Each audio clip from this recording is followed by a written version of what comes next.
Yeah, JL King started in Bendigo in country Victoria in 1913. I got involved or purchased the business in 1995. In 2011 we combined it with our fruit and vegetable business, purpose-built a new kitchen facility here.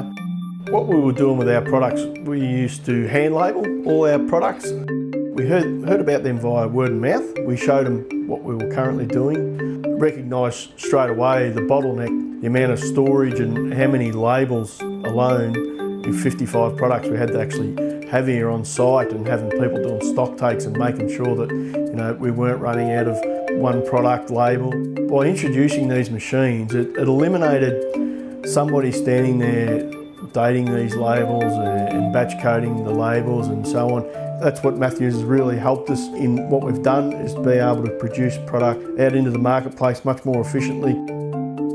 We run two machines. It's T43 labels the product description, ingredients listings, use by dates, batch codes. In the past, they're all manually done. The other model, which was the T63 label, labels the product name or the product specification. We couldn't believe it with Matthews when they come in. They have the service guys that it was based within a kilometre of our location here. We couldn't ask for much more than that, really. Fantastic to deal with. I couldn't say, I don't have a negative word to say about them.